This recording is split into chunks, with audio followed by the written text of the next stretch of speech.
Hello folks, yes, it's Pentax Pete again here, this time with some manual focus Minolta cameras that I was luckily given a few weeks ago. They were all covered in dust and grime, having been in a loft for about 10 years since the owner died, and I had to clean them all up with damp toothbrush all on the bodywork here and scrub it all off, and then on the lenses that was filthy I had to use lens tissues and very gently treat them. But we'll have a look at them. The bottom one is the very early Minolta SRT 100X, which is completely manual. The top one is the famous X700 Minolta, which was the first Minolta camera to have programmed exposure with an electronic shutter. So we'll have a look at them one at a time now and see what features of interest. Starting off with the Minolta SRT 100X. This is completely manual shutter. It's like a clockwork shutter run on springs. And this has the MC fitting lenses, which stands for meter coupled lens. You can see it's written around here, MC Rockor PF. This is the standard 55mm lens.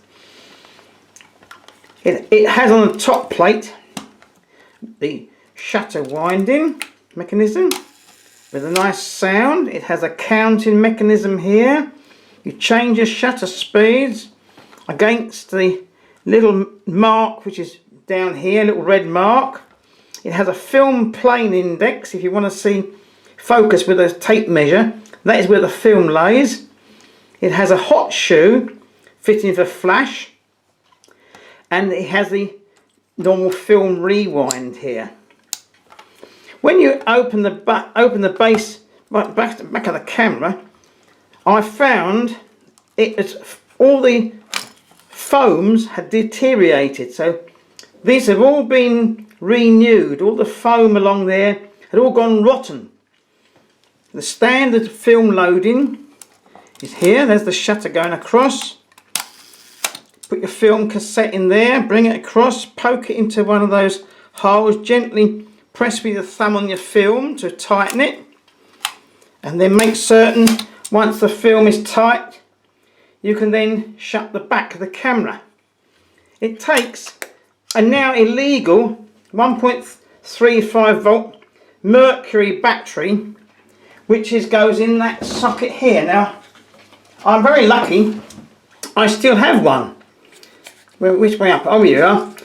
That is an illegal 1.35 mercury battery, which is a button cell, and that goes in there and you put the battery in, and then hopefully the meter works. Now the metering is with a match needle system inside the viewfinder here. You have to remember to turn the metering on with this little on and off switch here, and there's a battery check, so you can press it, turn that like that, and to your back go to battery check, and if the battery's good the needle will go up to a certain point. Now to take readings you must remember to switch it on. Then you turn your shutter speed to whatever shutter you think you might want to use. You turn the aperture and it matches up inside the viewfinder with a little needle and a circular thing, and that should balance the exposure for the area that you are measuring through the lens. And when you're finished taking pictures you must remember to turn the metering to off, otherwise you run the battery out. So this is you must remember to put it to off. On the front of the camera you have a few more controls.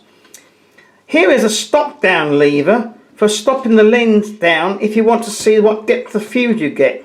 You press that and there we are. You can see, I think, the lens stopping down, the hole getting smaller of the diaphragm there. That would give you an idea. Mind you, it goes dark in the viewfinder and I never find those stop down levers very useful for checking depth of field at all, really. You roughly get to know what's going to happen after a bit of experience. Here we have a very useful thing which a lot of cameras don't have. That is a 3mm coaxial flash plug into which you can plug your studio flashes or a Mecha Blitz flash, as I have, and various other small flashes if you don't want to use the hot shoe on the top. Now, how do you change the lens? Well, on these you press that and turn your lens, and the lens comes out like that, and then you can insert your other lens. Now this has very good action for the mirror going up. This bit moves as well. I've never found a camera like that, and there's no rotten foam that I could see under there which needed changing. You can see the action of the mirror. I'll put it on a slower shutter speed. That's the only one I know where that sort of thing, buffer sort of thing, moves. Look, it goes up and then it comes down again. All the other cameras I've ever seen, they never have that feature. The mirror just bangs against some foam. Now if you want to change the other lens, I was given a nice 28mm Minolta Manual lens. Now you find the red dot. There's a red dot there. Goes to the red dot at the top. Where's the red dot? Now, there we are. There's the red dot. I was looking at the wrong red dot. Just gently, or very gently, and turn it like that. Now you've got a 28mm lens on. There's also, came with it, a huge and very heavy 200mm 3.5 Rockor tele lens.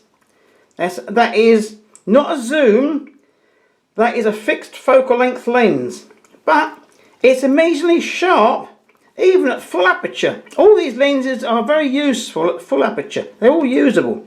200mm tele Rockor QF, and I've taken some good pictures with that as well.